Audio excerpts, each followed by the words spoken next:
A gente vai emendar já o livro de Hebreus. Que vamos lá, trazendo a contextualização. É o 58º livro da Bíblia e 19º do Novo Testamento. Neste livro, nós podemos observar alguns conselhos dados aos judeus para que permanecessem firmes na fé em Cristo. Aqui nos é mostrado as bênçãos de Deus para aqueles que possuem fé e creem nele. Ao longo dos 13 capítulos, podemos acompanhar que muitos judeus estavam retornando para o judaísmo devido às perseguições que sofriam como cristãos. E esse livro chama os judeus a manterem-se firmes nos caminhos do Senhor, para que não duvidem de Cristo e não o provoquem, assim como os seus antepassados. Em Hebreus, também é mostrada a autoridade e superioridade de Cristo, sendo ele superior às leis de Moisés, aos anjos e aos profetas, sendo assim superior a todas as coisas. Cristo é revelado como o grande sumo sacerdote misericordioso que padeceu sob os nossos pecados e nos dá a salvação eterna. Ele também é o mediador entre os cristãos e Deus, que nos mantém em comunhão com o Senhor. Aqui também conhecemos mais sobre Melquisedeque, rei de Salém, sacerdote de Deus e uma figura de Cristo. Melquisedeque havia abençoado Abraão após este retornar de uma batalha para salvar seu sobrinho Ló. Com a bênção, Abraão concedeu a Melquisedeque o dízimo. Outra mensagem deixada em Hebreus está no que aconteceria após a morte. Para aqueles que não creem no Senhor, o juízo. Para aqueles que creem, o perdão dos pecados já consumado e a salvação. Então, gente, neste livro, nós podemos entender a necessidade de crermos no Senhor, pois o sangue de Cristo foi derramado pelos nossos pecados. Cristo se sacrificou para que tenhamos a vida eterna. Não devemos endurecer nossos corações às suas palavras, mas sim fortalecê-los com graça e fé. Lembrando que essa parte inicial aqui da contextualização, eu leio sempre ali do site bibliaonline.com.br. Hoje, então, nós vamos ler os capítulos 1 a 5 do livro de Hebreus, lembrando que eu estou lendo na versão NVI e lembrando também que se você ainda não está inscrito aqui no canal, já aproveita para fazer isso, curte e compartilha esse áudio, compartilha mesmo, tá? Com o máximo de pessoas que você conseguir, nos ajude a levar essa mensagem tão necessária cada vez mais longe. Vamos lá então? Hebreus, capítulo 1. O Filho é superior aos anjos. No passado, Deus falou muitas vezes e de várias maneiras aos nossos antepassados por meio de profetas, mas, nestes últimos dias, nos falou por meio do Filho, a quem constituiu herdeiro de todas as coisas e por meio de quem fez o universo. O Filho é o resplendor da glória de Deus, a expressão exata do seu ser, e sustenta todas as coisas por sua palavra poderosa. Depois de ter realizado a purificação dos pecados, ele se assentou à direita da majestade nas alturas, pois é muito superior aos anjos e o nome que herdou também é superior ao deles.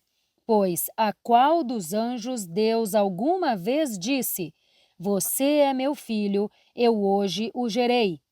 E outra vez: Eu serei o seu pai, e ele será o meu filho. Ainda quando Deus introduz o primogênito no mundo, diz: Todos os anjos de Deus o adorem. Quanto aos anjos, ele diz: Ele faz os seus anjos como os ventos e os seus servos como fogo flamejante. Contudo, a respeito do Filho, diz: O teu trono, ó Deus, subsiste para todo o sempre. Cetro de justiça é o cetro do teu reino. Amas a justiça e odeias a iniquidade. Por isso, Deus, o teu Deus, te ungiu com óleo de alegria, acima dos teus companheiros. Também diz: No princípio, Senhor, firmaste os fundamentos da terra, e os céus são obras das tuas mãos. Eles perecerão, mas tu permanecerás. Todos eles envelhecerão como vestimentas. O Senhor nos enrolará como um manto, como roupas eles serão trocados. Tu, porém, permaneces o mesmo, e os teus anos jamais terão fim. A respeito de qual dos anjos Deus alguma vez disse: assente-se à minha direita até que eu faça dos seus inimigos um estrado para os seus pés. Os anjos não são, todos eles, espíritos ministradores enviados para servir àqueles que hão de herdar a salvação? Capítulo 2. Advertência a prestar atenção. Por isso, é preciso que prestemos maior atenção no que temos ouvido para que jamais nos desviemos, pois, uma vez que a mensagem transmitida por meio dos anjos era válida e toda transgressão e desobediência recebeu a devida punição, como escaparemos nós se negligenciarmos tão grande salvação? Essa salvação, primeiramente anunciada pelo Senhor, foi-nos confirmada pelos que a ouviram. Deus também deu testemunho dela por meio de sinais, maravilhas, diversos milagres e dons do Espírito Santo distribuídos de acordo com a sua vontade. Jesus é feito semelhante aos seus irmãos. Pois não foi a anjos que ele sujeitou o mundo que há de vir, a respeito do qual estamos falando, mas alguém em certo lugar testemunhou, dizendo: que é o homem para que com ele te importes, e o filho do homem para que com ele te preocupes. Tu o fizeste um pouco menor do que os anjos e o coroaste com glória e com honra. Sujeitaste todas as coisas debaixo dos seus pés. Ao lhe sujeitar todas as coisas, nada deixou que não lhe estivesse sujeito. Agora, porém, ainda não vemos todas as coisas sujeitas a ele. Vemos, todavia, aquele que por um pouco foi feito menor do que os anjos, Jesus, coroado com honra e glória por ter sofrido a morte, para que, pela graça de Deus, experimentasse a morte em favor de todos. Para levar muitos filhos à glória, convinha que Deus, para quem e por meio de quem tudo existe, aperfeiçoasse por meio do sofrimento o autor da salvação deles. Ora, tanto o que santifica quanto os que são santificados provém de um só. Por isso, Jesus não se envergonha de chamá-los irmãos. Ele diz: proclamarei o teu nome aos meus irmãos. No meio da assembleia te louvarei. E também, eu porei a minha confiança nele. Novamente diz: aqui estou, com os filhos que Deus me deu. Portanto, visto que os filhos são pessoas de carne e sangue, ele também participou dessa condição humana para que, por meio da morte, derrotasse aquele que tem o poder da morte, isto é, o diabo, e libertasse aqueles que durante toda a vida estiveram escravizados pelo medo da morte. Pois é claro que não veio para ajudar os anjos, mas os descendentes de Abraão. Por essa razão, ele deveria ser semelhante aos seus irmãos em todos os aspectos, para se tornar sumo sacerdote misericordioso e fiel com relação a Deus e fazer expiação pelos pecados do povo. Porque, tendo em vista o que ele mesmo sofreu quando foi tentado, é capaz de socorrer aqueles que também estão sendo tentados. Capítulo 3. Jesus é superior a Moisés. Portanto, santos irmãos, participantes do chamado celestial, fixem os seus pensamentos em Jesus, o apóstolo e sumo sacerdote que confessamos. Ele foi fiel àquele que o havia constituído, assim como Moisés foi fiel em toda a casa de Deus. Jesus foi considerado digno de maior glória do que Moisés, da mesma forma que o construtor de uma casa tem mais honra do que a própria casa. Pois toda a casa é edificada por alguém, mas Deus é aquele que edificou tudo. Moisés foi fiel como servo em toda a casa de Deus, para dar testemunho do que Deus diria no futuro, mas Cristo é fiel como filho sobre a casa de Deus. Essa casa somos nós, se é que nos apegamos firmemente à confiança e à esperança gloriosa. Advertência contra a incredulidade. Assim como diz o Espírito Santo: hoje, se vocês ouvirem a sua voz, não endureçam o coração de vocês, como na rebelião durante o tempo da provação no deserto, onde os seus antepassados me tentaram, pondo-me à prova, apesar de terem visto o que eu fiz durante 40 anos. Por esse motivo, fiquei irado contra aquela geração e disse: o seu coração está sempre se desviando, e eles não reconheceram os meus caminhos.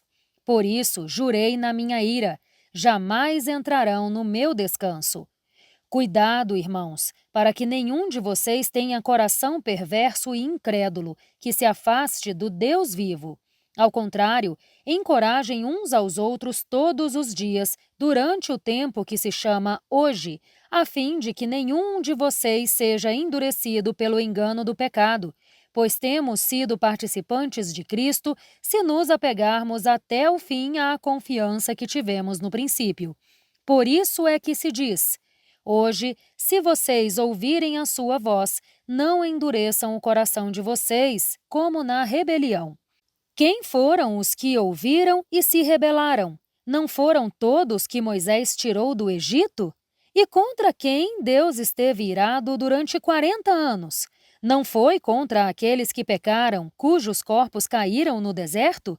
E a quem jurou que nunca entrariam no descanso dele? Não foi a aqueles que foram desobedientes? Vemos, assim, que não puderam entrar por causa da incredulidade. Capítulo 4. Descanso sabático para o povo de Deus. Portanto, uma vez que nos foi deixada a promessa de entrarmos no descanso de Deus, temamos para que nenhum de vocês pense que falhou em alcançá-la, pois as boas novas foram pregadas tanto a nós quanto a eles, mas a mensagem que eles ouviram de nada lhes valeu, pois não foi acompanhada de fé por aqueles que a ouviram. Porque nós, os que cremos, é que entramos no descanso, conforme Deus disse. Por isso, jurei na minha ira: jamais entrarão no meu descanso. Disse isso apesar de as obras dele estarem concluídas desde a criação do mundo.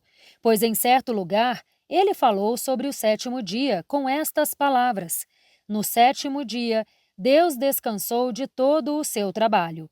Mais uma vez, na passagem citada, diz: jamais entrarão no meu descanso. Portanto, restam entrar alguns naquele descanso, e aqueles a quem anteriormente as boas novas foram pregadas não entraram por causa da desobediência. Por isso, Deus estabelece outra vez determinado dia, chamando-o hoje, ao declarar muito tempo depois, por meio de Davi, de acordo com o que antes fora dito. Hoje, se vocês ouvirem a sua voz, não endureçam o coração. Porque, se Josué lhes tivesse dado descanso, Deus não teria falado posteriormente a respeito de outro dia. Assim, ainda resta um descanso sabático para o povo de Deus, pois aquele que entra no descanso de Deus também descansa do seu trabalho, como Deus descansou do seu. Portanto, esforcemo-nos para entrar nesse descanso, a fim de que ninguém venha a cair, seguindo aquele exemplo de desobediência. Pois a palavra de Deus é viva, eficaz e mais afiada que qualquer espada de 2 gumes. Ela penetra a ponto de dividir alma e espírito, juntas e medulas, e é apta para julgar os pensamentos e as intenções do coração.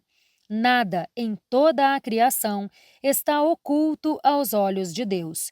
Tudo, porém, está descoberto e exposto diante dos olhos daquele a quem havemos de prestar contas. Jesus, o grande sumo sacerdote. Portanto, visto que temos um grande sumo sacerdote que adentrou os céus, Jesus, o Filho de Deus, apeguemo-nos com toda a firmeza ao que confessamos, pois não temos um sumo sacerdote que não possa compadecer-se das nossas fraquezas, mas sim alguém que, como nós, passou por todo tipo de tentação, ainda que sem pecado. Assim, aproximemo-nos do trono da graça com toda a confiança, a fim de recebermos misericórdia e encontrarmos graça que nos ajude no momento de necessidade. Capítulo 5. Todo sumo sacerdote é escolhido dentre os homens e designado para representá-los em questões relacionadas a Deus e apresentar ofertas e sacrifícios pelos pecados.